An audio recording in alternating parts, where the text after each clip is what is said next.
Welcome to Organic Chemistry. Today, we are going to explore one of the most elegant and powerful tools a chemist has, the Diels-Alder reaction. Imagine building a complex molecular structure not piece by piece, but by snapping major components together in one smooth, synchronized motion. This reaction is so revolutionary that it earned its discoverers, Otto Diels and Kurt Alder, the Nobel Prize. Let us dive in and see how this beautiful chemical dance works. Now that we know what the Diels-Alder reaction achieves, let us look at how it works.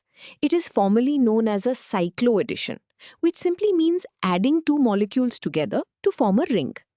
One molecule, called the diene, provides four participating electrons from its two double bonds. The other molecule, the dienophile, provides two electrons. When they collide with enough energy, they undergo a concerted reaction.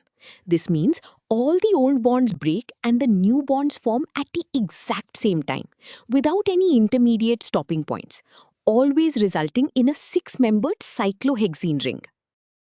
This concept brings us to the general mathematical representation of the reaction.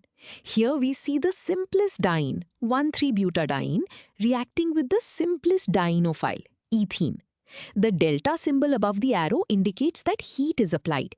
Conceptually, this heat provides the energy needed to make the 4 pi electrons from the diene and the 2 pi electrons from the dienophile flow in a circle.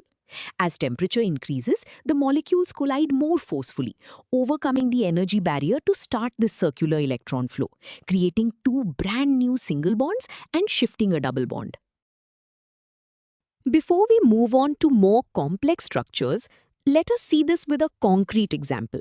Suppose you are asked to predict the product when 1,3-butadiene reacts with ethene under high heat. First, we identify our starting materials.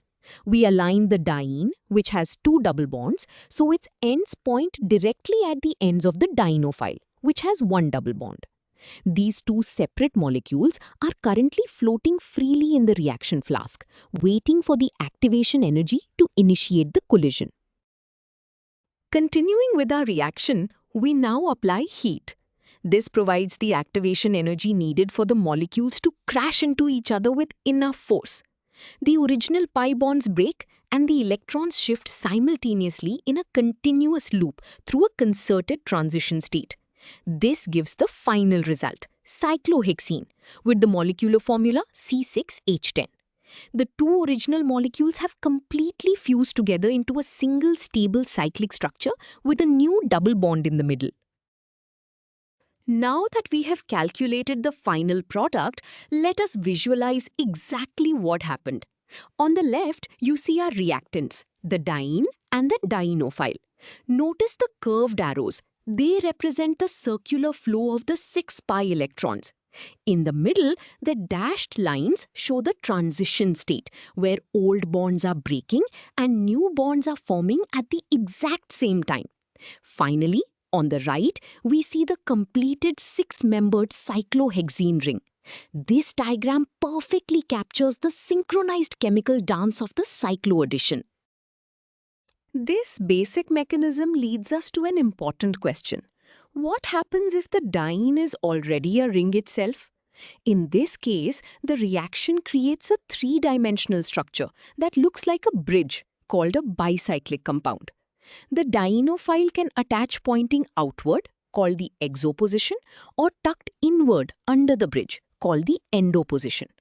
The endo rule states that the major product will almost always be tucked inward. Think of a diver tucking their knees into their chest for a stable dive. This tucked-in position allows the electron clouds to interact and stabilize each other. To express this preference mathematically, we look at the yields of the two possible products. Here, Y1 represents the yield of the endo product and Y2 represents the yield of the exo product. The double greater than sign indicates that the endo product is formed in a much higher amount, making it the major product.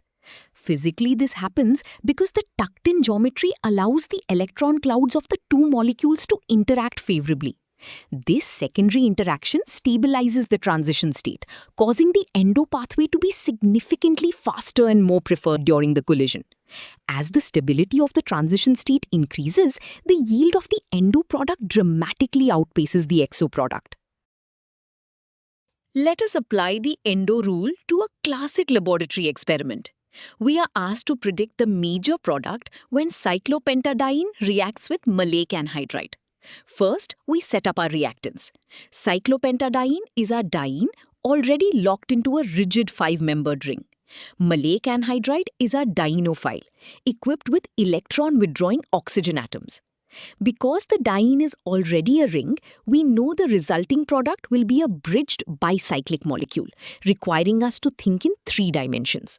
We must carefully consider how these molecules approach each other in space. Continuing with the reaction, the molecules collide. The electron-withdrawing oxygen atoms in maleic anhydride interact favorably with the pi electrons of the diene. Following the endo rule, the oxygen-containing rings will tuck underneath the newly formed carbon bridge.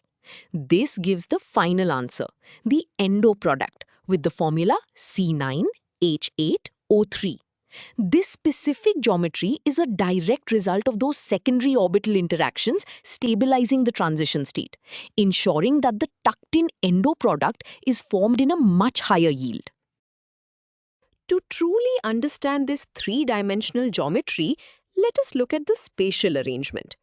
On the left, the flat cyclopentadiene ring approaches the maleic anhydride. In the middle transition state, notice how the maleic anhydride is tucked underneath the main ring rather than pointing away from it. This is the endo approach. Finally, on the right, you see the bridged bicyclic product with the oxygen groups pointing downward. This visual perfectly demonstrates why the tucked-in shape is more compact and stable, just like the diver tucking their knees. Now that we understand the mechanics, why is this reaction so important? In the real world, particularly in the pharmaceutical industry, the Diels-Alder reaction is a game changer. Many life-saving drugs, like cortisone and antibiotics, contain complex 6-membered rings. Building these rings atom by atom would take months and produce toxic waste. This reaction allows chemists to snap these rings together in a single step. It is the chemical equivalent of a factory machine stamping out a fully formed car door in one press, saving time, money, and the environment. Let us summarize what we have learned today. The Diels-Alder reaction is a concerted cycloaddition that elegantly forms a 6-membered cyclohexene ring in a single step. It always requires a diene providing 4 electrons and a dienophile providing 2. When dealing with ring-based dienes, the reaction follows the endo rule, where substituents prefer to tuck underneath the newly formed ring for maximum stability. You have now mastered one of the most valuable and efficient tools in synthetic organic chemistry. Great job!